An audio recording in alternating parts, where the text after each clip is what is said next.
Өчтөр нөгөө онгоцоор яваад хурдангаал тэргээр яваад тэгээ нэлээд ядарч ирцгээсэн Universal Park-ын чи тэгээд одоо Universal Park руугаа явж байна. Өглөөнийхөө автобуснаас нь хоцорсон нөгөө буудлаасаа шууд явдаг автобуснаас нь тэгсэн үүдэнд нь ингээ Universal Park руу ингээд автобус явдггүй эсвэл такси барих уу хаанаас явах хэвээр гэдэг хоёр хятад хүнээс асуусан чинь энэ хоёр хүн шууд хүргээд өгөө ямар нэгэн төлбөр авахгүй гэдгсэн тэгээд ийм сайхан сэтгэлтэй хүмүүс бас байдгийн байна. Бас ингээд хятад хүмүүсийг бас нийтээр нь массаар нь бас муу хүмүүс гэж ойлгож болохгүй шүү манайхаа. Тэгээд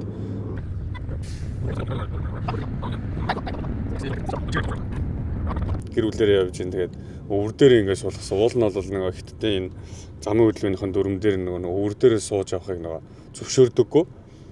Гэвч би тэд ингээд өвөр дээрээ суугаад тэгээд энэ хүмүүс бас ингээд эрсдэлтэй юм зүйл хийж байгаа ч гэсэн ингээд бидэдэг Universal Park руу аваа явж байна. Сайн мэдгүй л юм шиг.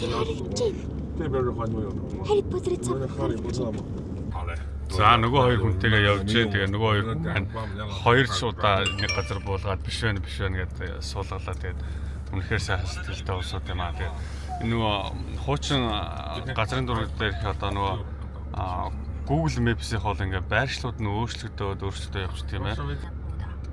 Тэг ямар ч байсан өөдрөг нь хүргэж өгнө л гэдэг.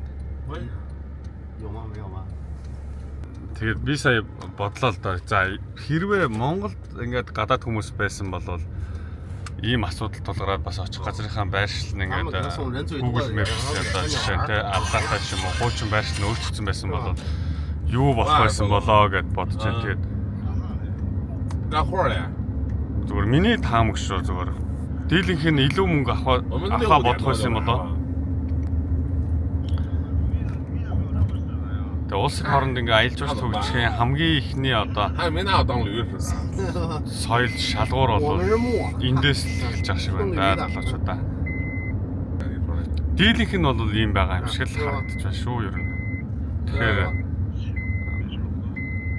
ер нь бол залуучууд маань бас ингээ гадаад жуулчдаа ингээд бас илдэг дотн харилцаж ингээд аль болох мөнгө төр гэхээсээ илүүтэй ингээд дараагийн ингээд олон жуулчдыг ирэх ингээд уриалах яг иймэрхүү зүйлсийг ингээд эхлээд хийвэл маш том одоо бид бүхний хийж чадах одоо улс их орондоо оруулах хөрөнгө оруулалт болох юм байна шүү.